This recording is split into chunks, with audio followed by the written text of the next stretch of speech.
I never loved you in these 50 years. Being with you was just convenient, said Raisa's husband at their golden wedding anniversary.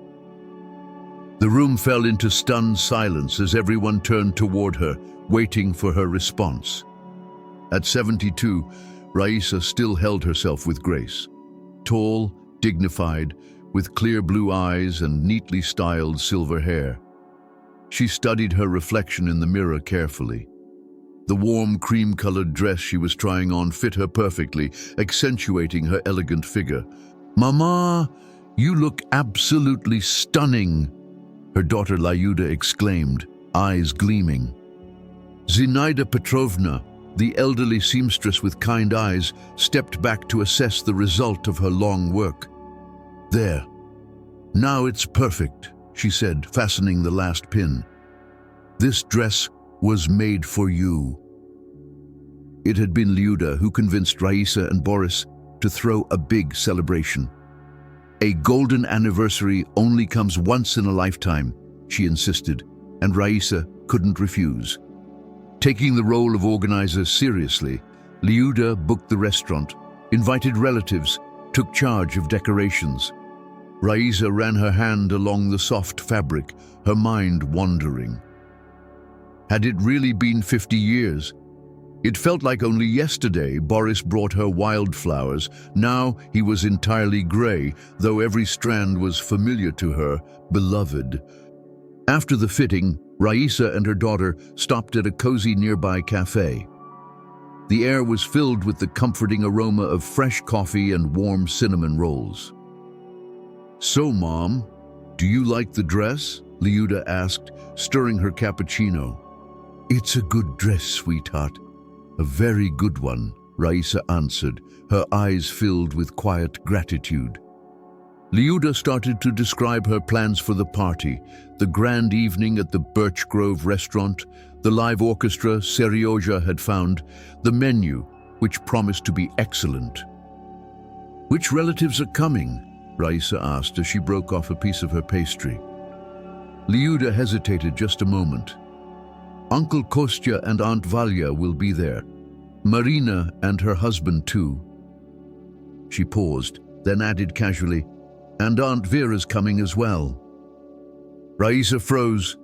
The name Vera, spoken aloud, hit like an unexpected gust of cold wind. Her fingers tightened around the teacup. Sensing her mother's tension, Lyuda quickly changed the subject. "Did I tell you? My Galya's dating someone. A good guy, serious. He's already in graduate school." A soft smile returned to Raisa's face. Her granddaughters were the light of her life, a source of pride and endless love. "And Olya? She's keeping up with her sister, I hope."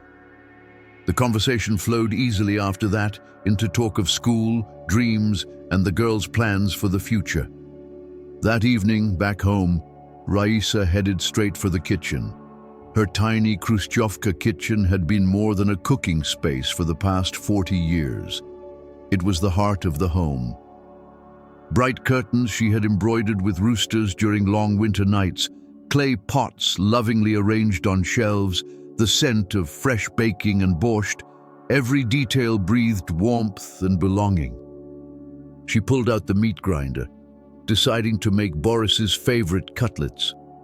Her hands moved on their own as her thoughts lingered on the impending reunion with her sister. They hadn't seen each other in at least a decade. The front door slammed. Boris was back from his walk. Even in retirement, he still consulted occasionally at the factory. Old habits die hard. His eyes still carried that spark of curiosity for life, something that always comforted Raisa. "How was the fitting?" he asked, kissing her cheek and hanging up his coat. "Good. The dress is almost done."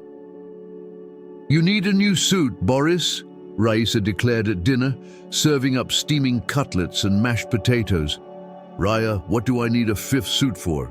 I have 2 barely used ones gathering dust," he grumbled, digging into his meal. 50 years together isn't a joke. You're not showing up like that," she insisted. Eventually, she got her way. Lyuda arranged an at-home fitting through an online shop as a gift. The next day, when the courier arrived with several options, Boris reluctantly started trying them on. He settled on a deep navy suit with a subtle shimmer.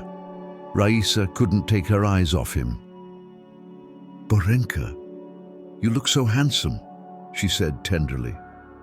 She admired him, still, despite the years etched into his once lean frame, despite everything that had passed between them, the pain he had once caused. "Oh, come on, Raya," Boris blushed, quickly taking off the jacket. "I'll wear that old one from Sergei's graduation. End of discussion." But Raisa quietly zipped the new suit into its cover. "This one. And that's final." That evening, after dinner and dishes, Raisa finally said it. "Borya, Lyuda told me Vera is coming to the celebration."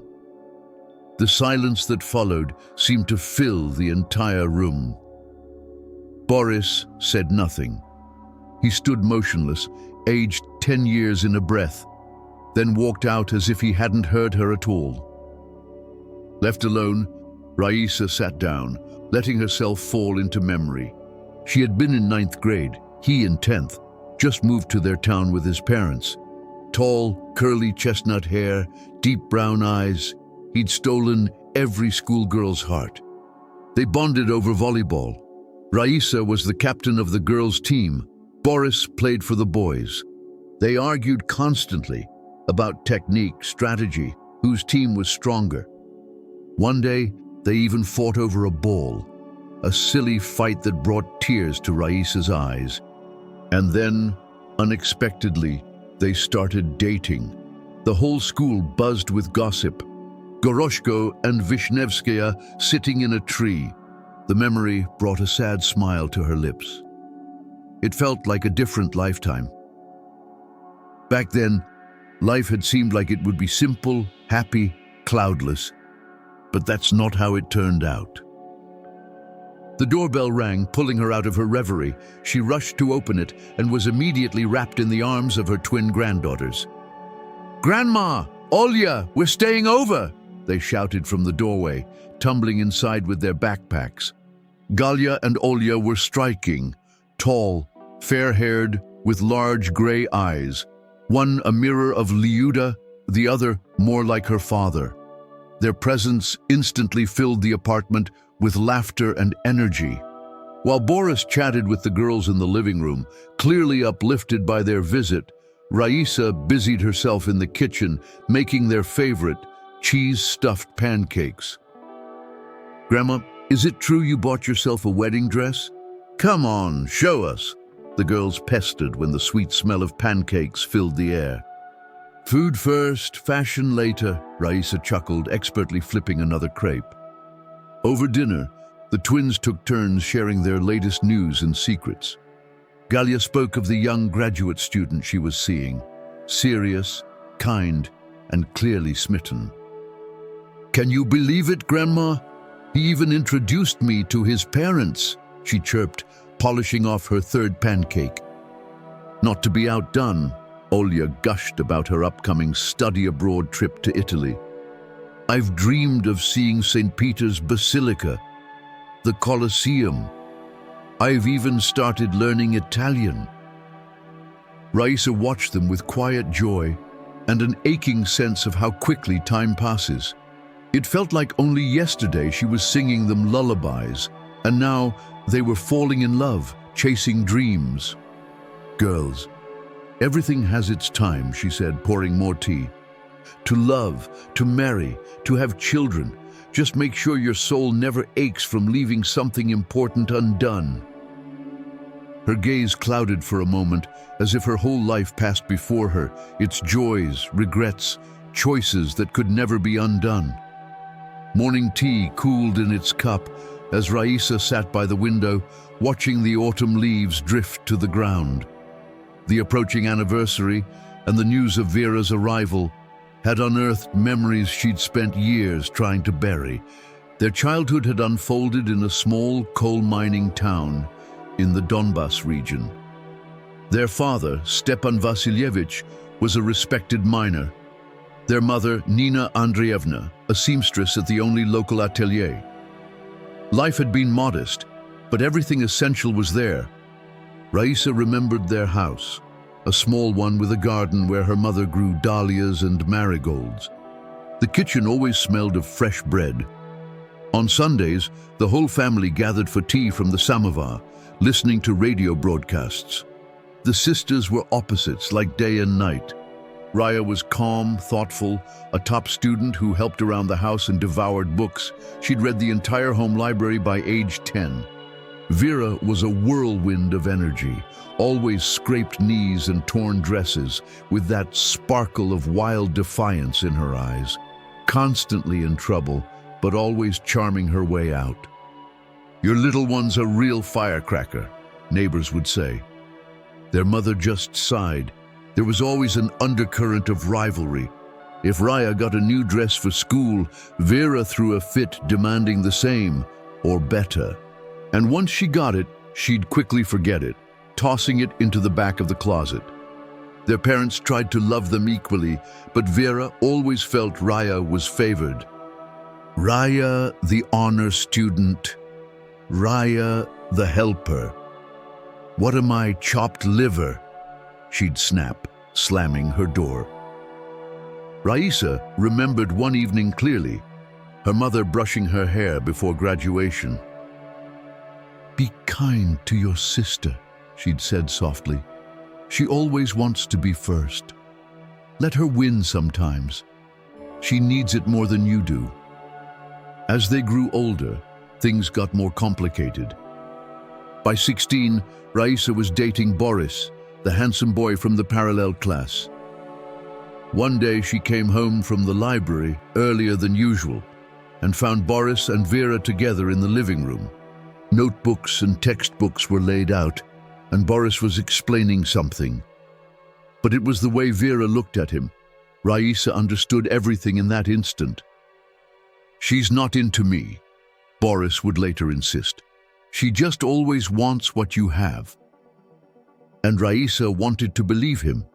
After high school, she left for a teaching college in a bigger city, never imagining anything could happen between Boris and Vera. Before she left, she and Boris spent one last night walking till dawn, whispering dreams and promises. He swore eternal love, said he'd visit every week. At first he did. They went to movies, parks, kissed on benches under stars. But slowly, the visits grew fewer.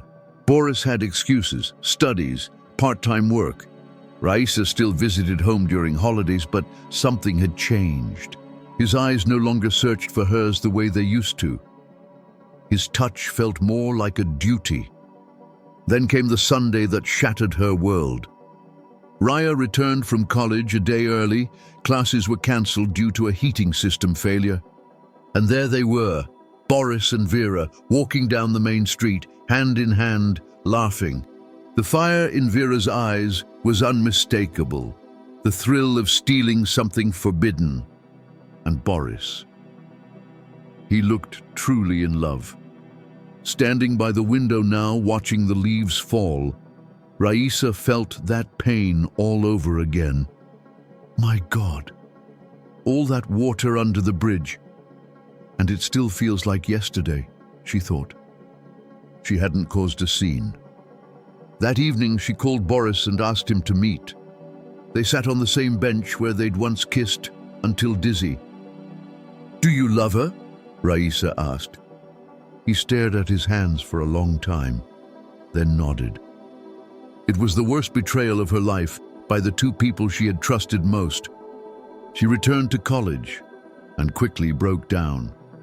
A nervous collapse. Food lost all taste. Colors faded. She was hospitalized. Her mother came, packed her things in silence, and brought her home to recover. Meanwhile, things spiraled.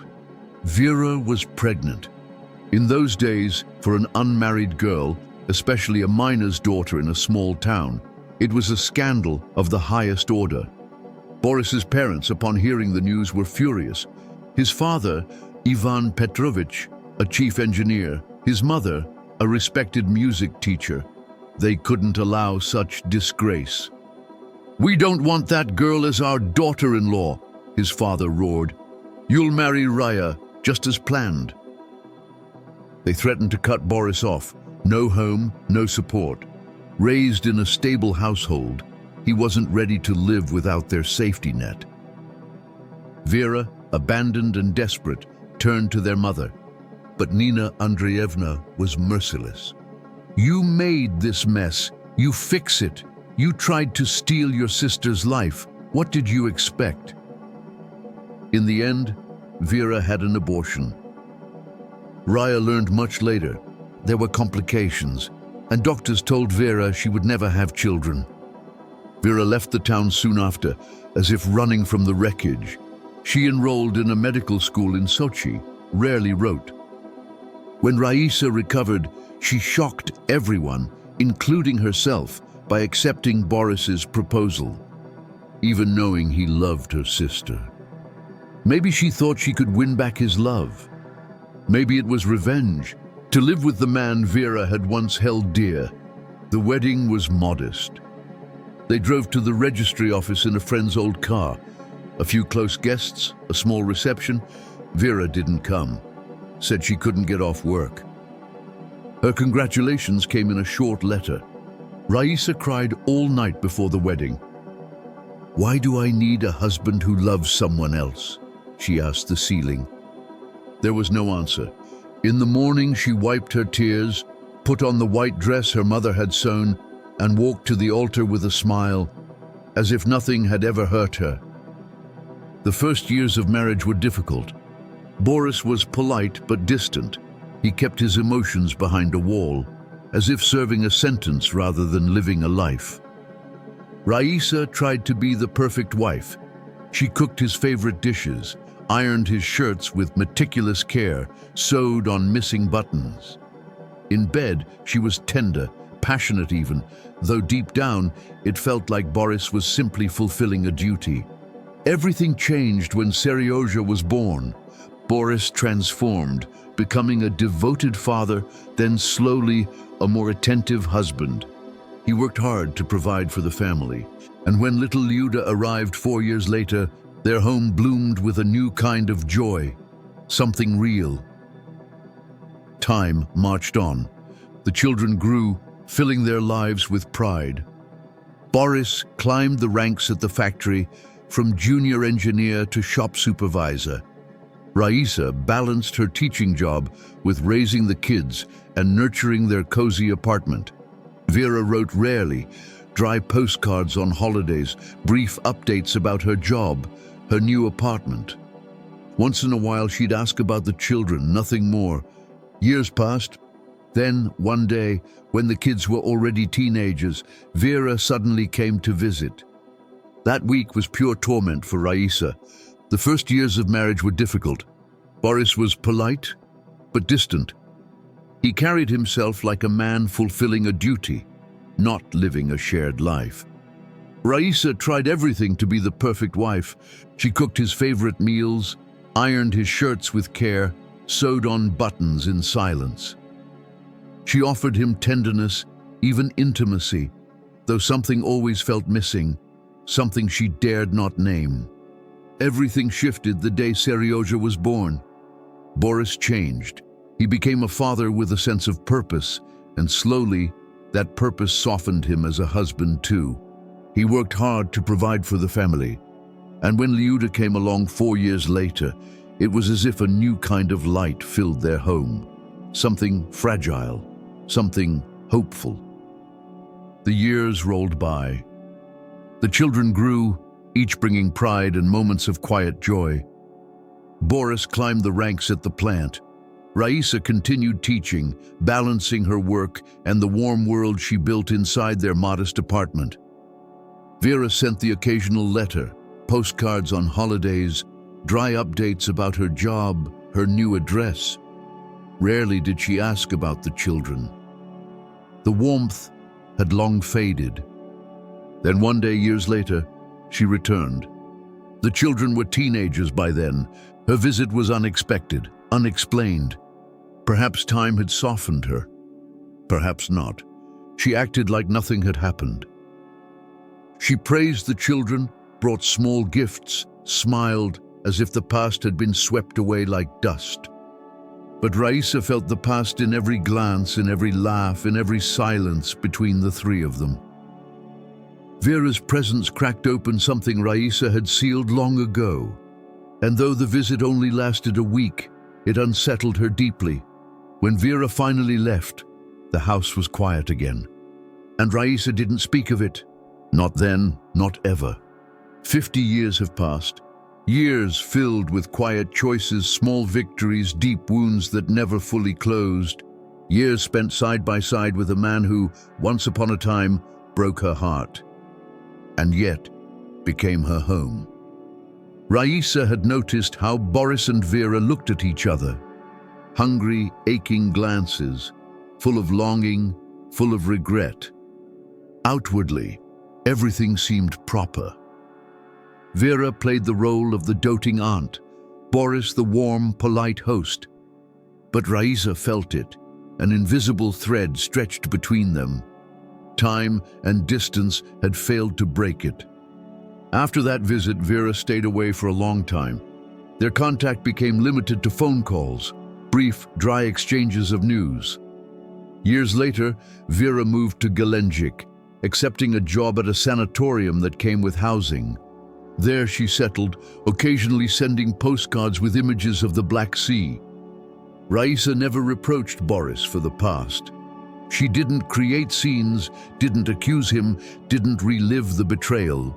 Though at times, when he stared into the distance in silence, she knew he was thinking of Vera. It hurt, but it became a pain she learned to live with, like an old scar that aches before a storm. The bitterness never fully faded, but the years taught her to treasure what she had. Her children, her grandchildren, her home, a life built alongside Boris. Maybe she was never the one and only woman of his dreams. But she had been there, in sickness and in health, in sorrow and in joy.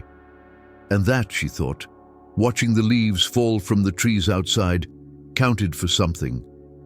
The day of the golden anniversary turned out surprisingly sunny, as if October itself had decided to offer them a gift. By 4 p.m., the restaurant was filled with about 30 guests. Boris's former colleagues from the factory, teachers Raisa had worked with for decades, neighbors who had shared the building and a life with them, and of course their children and grandchildren, the center of their small universe. The venue had been decorated in a cozy autumn theme. Clusters of rowan berries, golden maple leaves, white chrysanthemums. The tables were heavy with food, just as a celebration of this magnitude demanded. Raisa, in her cream-colored dress, didn't just look beautiful. She radiated something, an inner light that only comes with age. Her makeup subtly highlighted her clear blue eyes, and the pearl pins in her elegant hairstyle gave her an air of timeless grace. Boris stood tall in his new navy blue suit, looking again like the young supervisor she remembered from their best years. Guests were generous with compliments. What a beautiful couple. How well they've aged. What wonderful children and grandchildren they have. The host, a young man with a velvet voice and lively eyes, led the program skillfully. Raisa sat at the head table beside her husband, watching the guests, feeling the weight of time. It felt like yesterday they'd celebrated their silver anniversary, the children still teenagers. And now, a golden one, with their twin granddaughters nearly as grown as Lyuda and Sergei had been back then. The celebration flowed, toasts, games, performances by local musicians. Lyuda had done a remarkable job organizing every detail. Sergei, without hesitation, paid for the city's best string quartet. Their melodies filled the hall with echoes of Raisa and Boris's youth. And then, in the middle of the celebration, the door opened. Vera entered. At 70, she remained a striking woman. A bright turquoise dress accentuated her tan from the southern sun. Carefully applied makeup softened the lines on her face. Large silver jewelry drew eyes with every movement. "Apologies for the delay. My flight was held up," she said, scanning the room from the doorway. She greeted the guests with a general nod, then walked straight toward the couple. Raisa felt Boris tense beside her. His shoulders stiffened, and a closed, distant expression settled on his face, one she had seen only in moments of deep, inner turmoil. "My dear newlyweds," Vera said with a smile, kissing Raisa on the cheek, then Boris.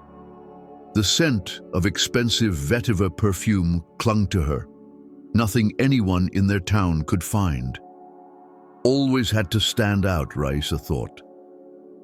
The evening continued. Vera joined the table, chatted with the nieces and nephews, admired the grown-up twin girls with genuine affection. The music, the voices, the laughter, it all blurred into a single, comforting noise, momentarily pushing aside any darker thoughts. Then it was time for the traditional dance of the anniversary couple. Mendelssohn's waltz began, the same one that had played on their wedding day in a tiny community hall so many years ago. Raisa and Boris stepped onto the dance floor and began to move slowly, swaying to the music. "I never loved you," Boris suddenly whispered in her ear. "Not once in these 50 years. Raisa froze inside, but her body kept moving in rhythm, like a puppet pulled by invisible strings. "What are you saying?" she whispered back. "Why are you acting like this? Pouting?"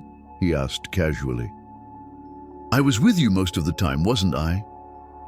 The words hit her like ice water on bare skin. So matter-of-fact, so careless. Is this normal to him? She thought she knew him better than anyone, better than the back of her own hand. But now she saw something she hadn't seen before. Memories flooded her, washing his shirts in freezing water when the machine broke, staying up through sick nights with the children so he could sleep before an important meeting, silencing her own dreams and needs just to make things easier for him. She had given him her best years. All of them, every last drop. They danced until the music ended. The guests applauded. Someone called out, "Kiss!" Others joined in, chanting, laughing. Raisa and Boris had to kiss. She did. And in that moment, something snapped. A thread pulled too tight for too long, finally giving way. She could no longer stay silent. The host handed them the microphone, first to Boris. He gave the expected speech, said something brief about the happy years, the good children they had raised. He kept it vague, measured, just like he always was. Then Raisa took the microphone. She began calmly, almost distantly, telling the story of how they met, how she introduced Boris to her sister, how she went away to study, and how she found out about the affair. Her voice was steady, only trembling, at moments too raw to contain. "I knew all this time, Boria," she said, looking straight at Vera, "that you loved her." The room fell into stunned silence. People glanced at each other, confused. Lyuda and Sergei sat frozen, shocked. They had always seen their parents as a model of quiet, steady love. "I won't go into all the details," Raisa continued, "but the three of us, each of us, knows the truth. Boria, I'm grateful to you for these years, for our children, for your respect and the care you always showed me. You gave me the chance to become a mother, a woman." She paused. "And yet, I always knew you loved my sister." Silence held the room in its grip. You could hear a fly buzz against the window. Vera stared at the floor, nervously twisting her napkin. Boris looked like he'd been punched in the gut, ashen-faced, with red patches blooming across his cheeks. "I spent my life with the man I loved," Raisa said. And now her voice grew stronger. "And even if that love wasn't returned the same way, I am thankful for what we built together, for the family we created, for the small happinesses we shared. She spoke for a long time about what it means to stay in a family, to choose endurance over escape, how difficult, yet deeply meaningful it is to keep something together when it would be easier to walk away. She didn't accuse, she didn't blame, she simply told the truth, like someone who had made a choice with open eyes and lived its consequences. And with each word, her back straightened, her shoulders lifted, as if the burden she had carried for so many years was finally loosening. It wasn't bitterness spilling out, it was something closer to relief, like finally speaking of a long-hidden illness, bringing not judgment, but the possibility of healing. When she finished, the room sat in stillness. No one quite knew what to do. The host, with practiced grace, turned on music. Guests slowly rose to dance again, though their expressions were changed, more subdued, thoughtful, moved. Raisa stepped outside into the fresh air. Just beside the restaurant was a small park with benches. She sat on one, watching the leaves drift to the ground. The air was crisp, tinged with damp earth and the scent of coming rain. Liuda followed. She sat beside her mother and took her hand. Tears welled in her eyes. "Mama, is it true?" she asked, her voice trembling. "All this time, did Papa love Aunt Vera?" Raisa nodded. There was no sense in denying what was now plain. "But that doesn't mean he didn't love you and Sergei, or care for me. First love, it's different. It's hard to compare." "And you?" Liuda's voice cracked. "You loved him all these years, knowing—" "I did," Raisa said simply. "I still do, and I will, even if tomorrow he walked away to be with Vera." "That's just who I am," she added with a quiet smile. "Someone who loves once, and for life." Liuda pulled her into a tight embrace. Her shoulders shook with quiet sobs. "I don't know if I could do that. Live so many years with someone, knowing." Raisa stroked her daughter's hair, just as she had when Liuda was small, and came to her with scraped knees. "You don't have to, my girl. Each of us gets their own path. Some get honey, some get thorns. I chose my road freely, and I don't regret it." They sat there, mother and daughter, watching the leaves fall. Somewhere in the distance, music from the restaurant drifted into the evening air. Life went on. Even after truths were spoken and illusions shattered, there was wisdom in that too, in the simple, quiet act of continuing. The evening ended around midnight. Relatives returned to their homes, the music faded, the lights dimmed. Liuda offered to host Aunt Vera at her place, though originally she was meant to stay with Raisa and Boris. "Aunt Vera, come with us," Liuda said. "There's more space. The girls will be happy to see you." Vera agreed, and they left together. Raisa and Boris rode home in silence. Not a word was exchanged in the taxi. At home, it was Boris who finally spoke. "Raya, thank you. For all these years, for the home full of love. For our children, for your endless patience. I shouldn't have said what I did. Not like that." "It's enough, Boria," Raisa said quietly. "I've known for a long time." "You still love Vera?" she asked, looking directly at him. Boris looked away. "I don't know, honestly. It was so long ago, but I believe you," he added. Then gently, she embraced him and went upstairs to their bedroom. Meanwhile, at Liuda's apartment, Vera was sitting with her niece, holding a glass of wine. "If you only knew, Lyudochka, what kind of love it was," she said. "To the point of madness, to trembling hands, to forgetting how to breathe. Boria and I, we were made for each other, but..." "But what?" Liuda asked softly. "What stopped you?" "His parents. They wanted someone safe, reliable. They wanted Raya, not reckless Vera. And Raya, she always had everything come easy. School, boys, everything. And so you went after your sister's boyfriend? Yes, it was cruel. But love, it consumed me. Then came the moment Liuda didn't expect. I got pregnant, Vera said. Liuda gasped. What happened to the baby? I had an abortion, Vera whispered. Her voice broke. Your grandmother, our mother, told me this child would ruin everyone's life. Said Raya and Boris were about to be married. She told me to handle it. And I did, but I never had children again. That was my punishment. Liuda hugged her. Now she understood why Vera never married, never returned home, why sadness always lingered in her eyes.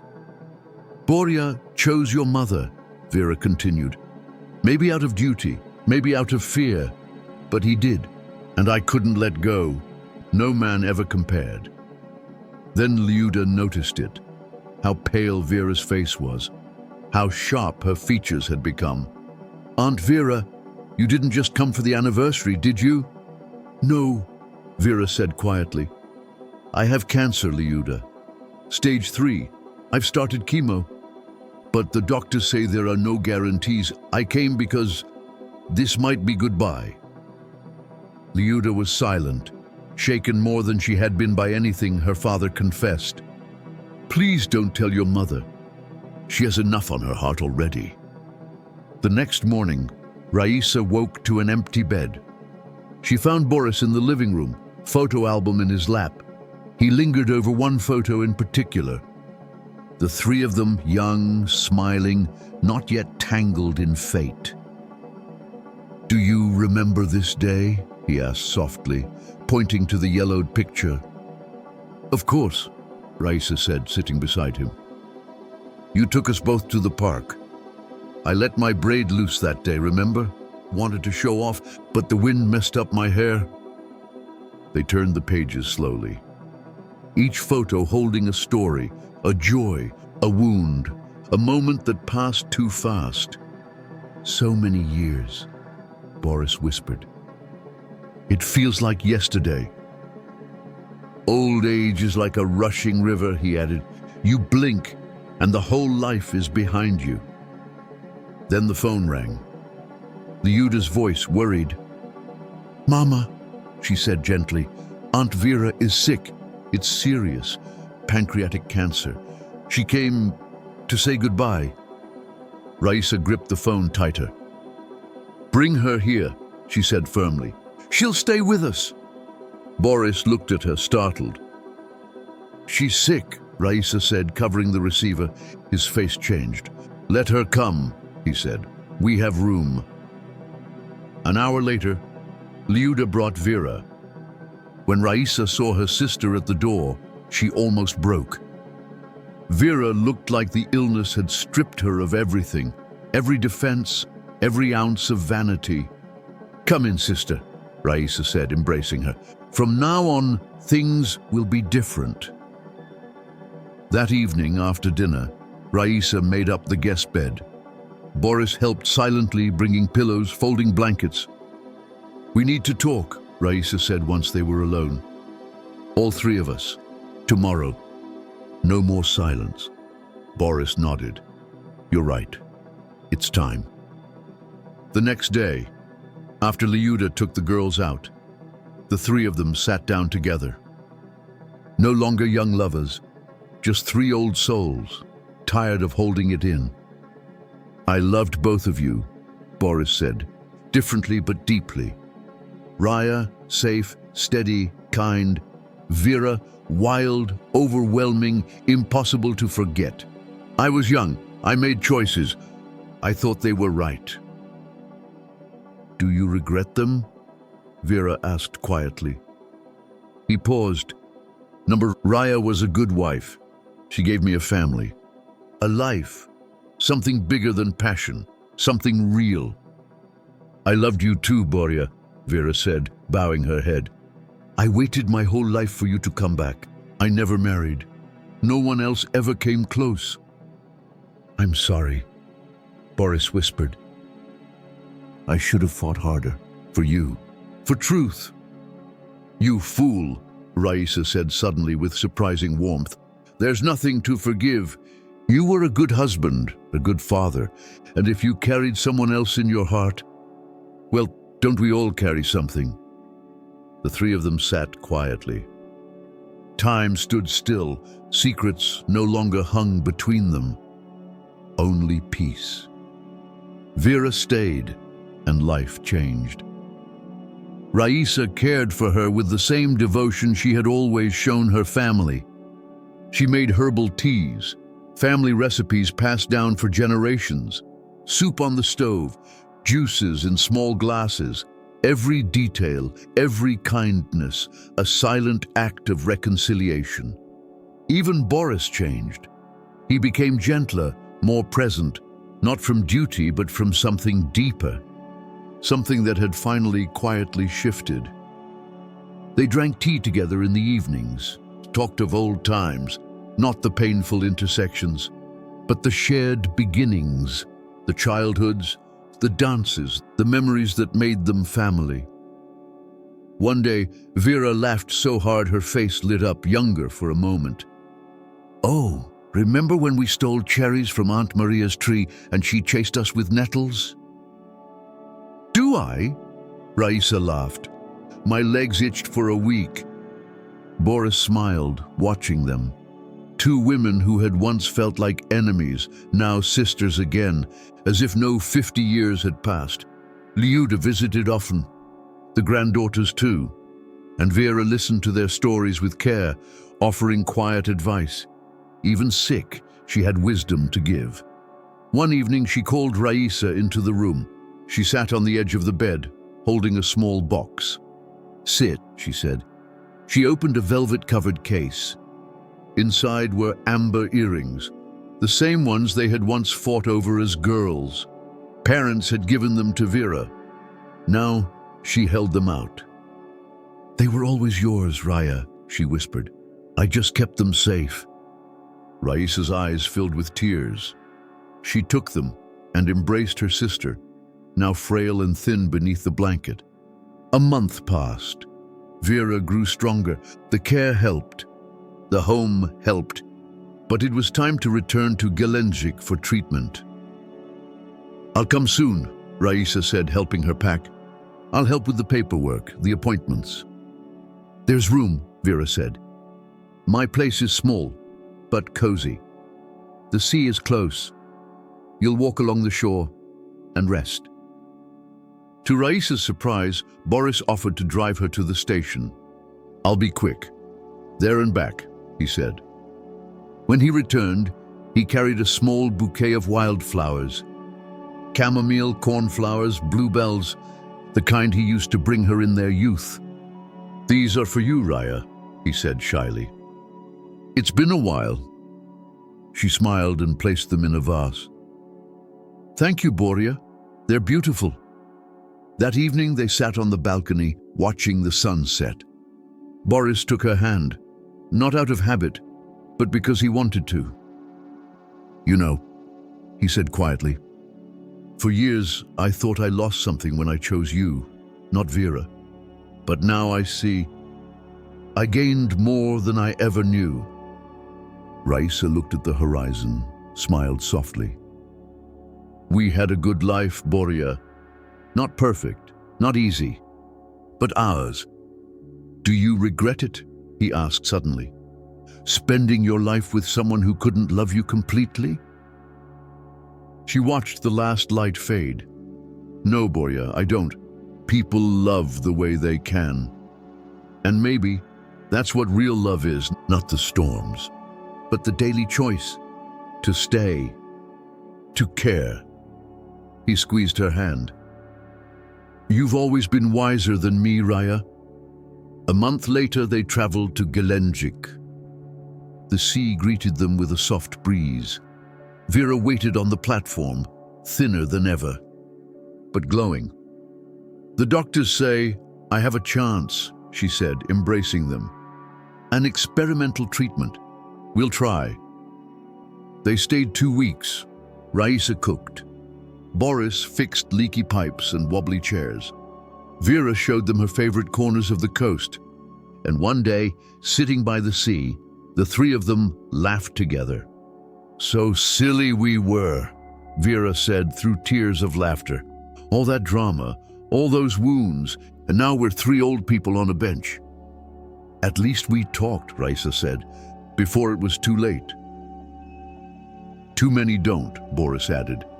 "Too many die with the most important things still unsaid." They sat in silence, watching the sun reflect off the waves. 3 lives, 1 story woven with pain and peace. If you've stayed with us until now, thank you. In the video description, you'll find something else. Something that might help you start your own chapter of healing. A recent discovery from nature, a mysterious purple shell that, according to new studies, may help triple your fat-burning rate even while you sleep. No strict diets, no exhausting workouts, just a quiet shift toward balance, energy, and self-respect. It's not about chasing perfection, it's about finally coming home to yourself. Go to the description, see what might be waiting for you. Sometimes transformation doesn't begin in the gym, but in the quiet decision to live differently. And sometimes the most powerful healing begins with simply telling the truth.